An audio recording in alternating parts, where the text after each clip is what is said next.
Bismillahirrahmanirrahim. Assalamualaikum warahmatullahi wabarakatuh. Waalaikumsalam warahmatullahi wabarakatuh. Perkenalkan, nama saya Dr. Syifa. Saya adalah dokter yang berjaga pada sore hari ini. Sebelum ini saya bicara dengan siapa ya? Saya Farah, Oh, Mbak Farah. Mbak Farah usianya berapa, Mbak? 22 tahun. 22 tahun. Jadi di sini Mbak Farah dengan tujuan apa ya datang ke saya? Saya mau konsultasi tentang masalah saya. Dengan konsultasi ya. Nah, untuk konsultasi ini saya membutuhkan kesediaan Mbak Farah untuk membicarakan masalahnya kepada saya, sehingga saya juga mau izin untuk menanya-nanyakan tentang terkait permasalahan dan apa yang Mbak Farah rasakan pada saat ini. Jadi saya membutuhkan kesediaannya. Apakah Mbak Farah bersedia? Saya bersedia. Baik.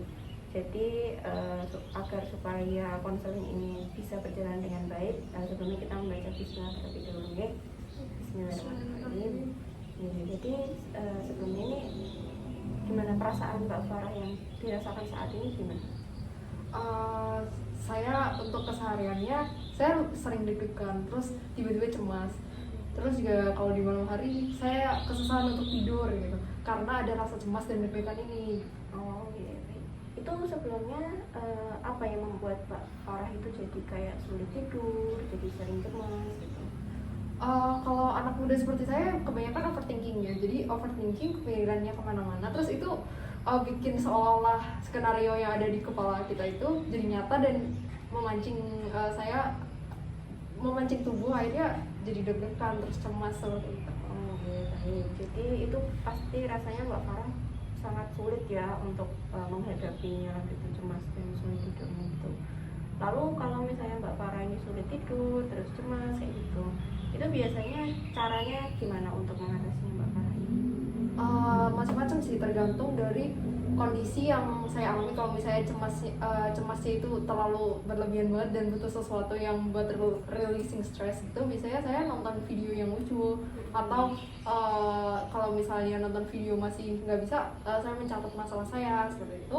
Kalau misalnya memang masih nggak bisa, biasanya saya mengalihkan dengan kegiatan fisik seperti bersih-bersih, lalu juga pokoknya kegiatan fisik, olahraga dan menggerakkan badan. Jadi Mbak Farah ini melakukan ini ya, relieving stress ya, dengan cara melakukan hobi-hobi Mbak Farah, lalu juga dengan bersih-bersih seperti itu ya. Tapi apakah ini sudah efektif dengan apa yang sudah Mbak Farah lakukan? Untuk sebagian besar ya, tapi ada beberapa masalah yang memang tidak bisa diatasi gitu. Nah, jadi ya memang masih harus cari banyak melakukan percobaan supaya tahu cara buat menghilangkan rasa cemas.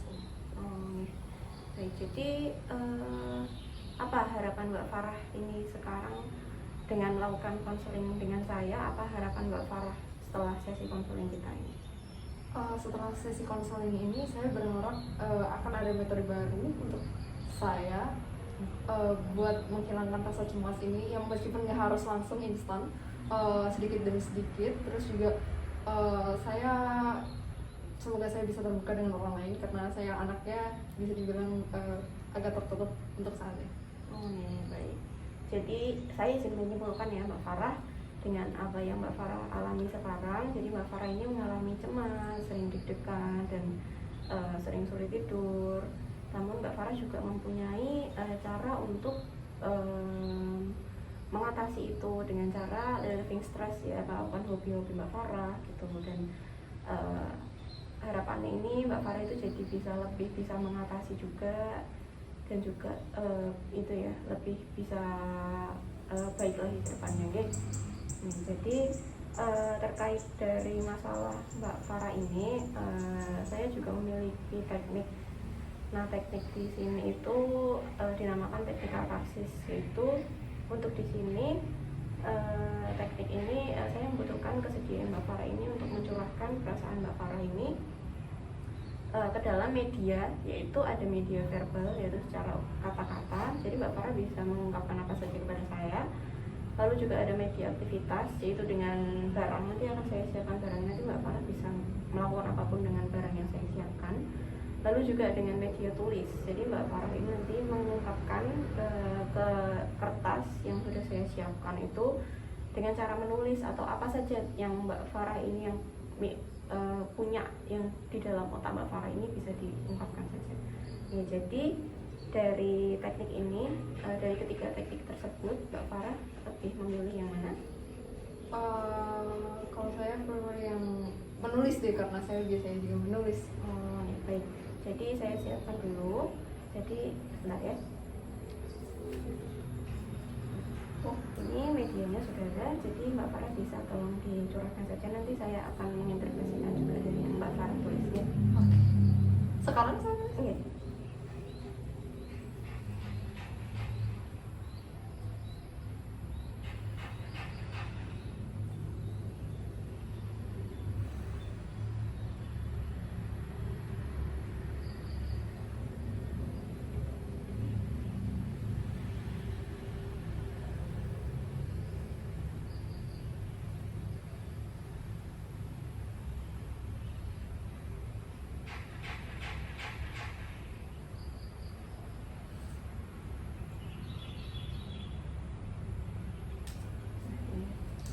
Jadi setelah Mbak Farah ini menulis di kertas, ini bagaimana perasaannya Mbak Farah ini? Lebih tenang atau bisa mencurahkan lagi gitu?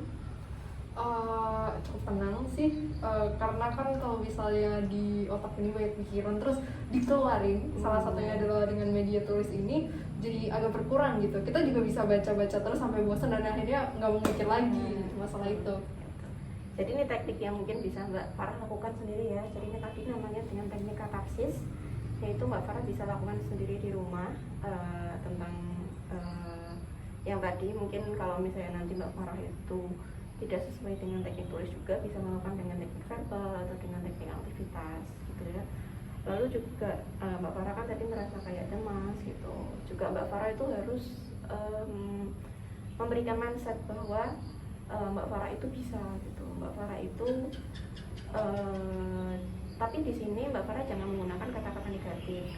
Jadi saya pasti bisa, saya pasti bisa gitu. Coba bisa diulangi lagi kata-kata saya.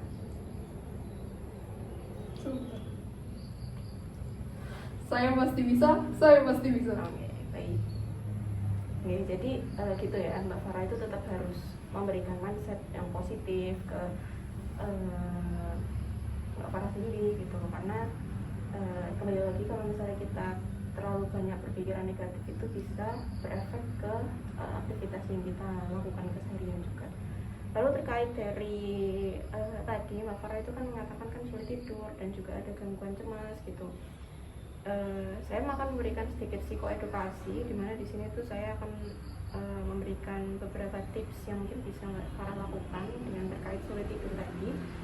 Jadi mungkin nanti Mbak Farah bisa mengatur dari jam tidur gitu, karena bagaimanapun juga tubuh kita tuh memiliki jam irama sirkadian, dimana kalau kita itu menetapkan jam tidur segini, tubuh kita tuh akan mengikuti jam tidur segitu juga. Jadi bagaimanapun juga harus dipaksa memang awalnya. Jadi Mbak Farah itu harus menetapkan jam tidur, misal jam tidur jam 9, itu juga harus tetap ditetapkan dari awal itu jam 9. Lalu juga harus dimatikan lampunya, karena kalau ada cahaya sedikit pun, termasuk HP juga, jadi harus dihindari, karena HP itu kan ada cahayanya ya, itu nanti bisa mensugesti dari tubuh kita itu bahwa kita tidak bisa tertidur gitu, karena itu ada hormon tadi itu. Lalu juga mungkin bisa dilakukan sebelum tidur itu Mbak Farah itu minum coklat panas gitu, karena itu juga bisa lebih merilekskan diri. Lalu juga bisa menggunakan aromaterapi gitu, dan lagu-lagu yang mungkin bisa membuat Mbak Farah itu lebih relax.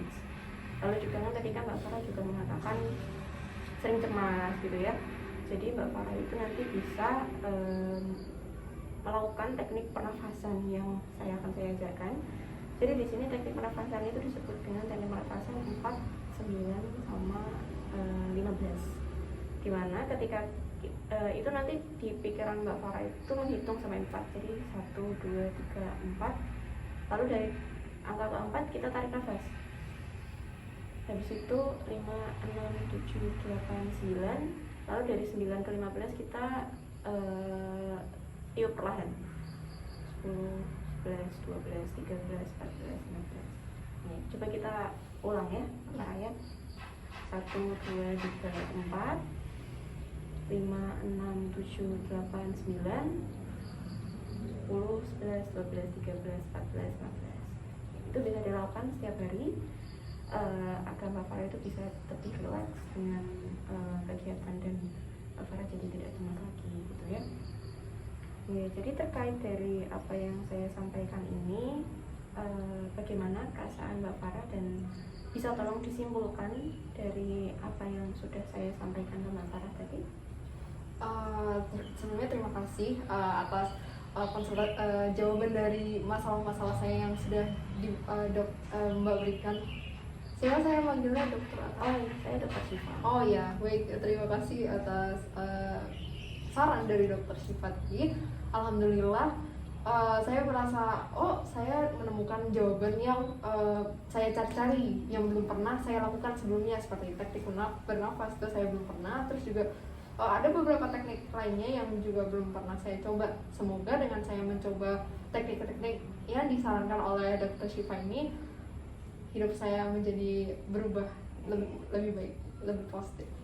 Saya juga berharap Mbak Farah jadi lebih baik ya ke depannya dan juga bisa menjalani aktivitasnya itu dengan normal dan juga senantiasa sehat gitu ya. Karena bagaimanapun juga kalau kita dengan berpikir positif maka kesehatan kita juga bisa lebih positif gitu ya. Nah nanti sebelum ini kan teknik yang saya sebutkan ini nanti Mbak Farah itu bisa aplikasikan dulu keseharian. Nanti akan saya jadwalkan lagi minggu depan Mbak Farah bisa ke sini. Cuman kalau misalnya nanti dari hari ini sampai minggu depan itu Mbak Farah ada keluhan, Mbak Farah bisa datang saja ke saya. Mungkin kalau ada keluhan nanti bisa langsung dikonsultasikan aja. Cuman untuk sekarang akan saya jadwalkan lagi minggu depan. Bagaimana Mbak Farah bisa? Bisa. Oh ya. Jadi saya jadwalkan dulu, nanti bisa diaplikasikan. Nanti kalau minggu depan nanti akan saya tanyakan untuk perkembangannya lagi ya. Ya, baik, jadi terima kasih Mbak Farah. Apakah ada pertanyaan lagi? Tidak, sudah. Oh tidak ya.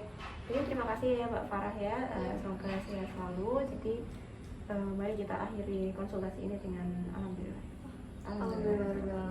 Terima kasih Dokter Syifa. Ya, terima kasih. Wassalamualaikum warahmatullahi wabarakatuh. Waalaikumsalam warahmatullahi wabarakatuh. Mari.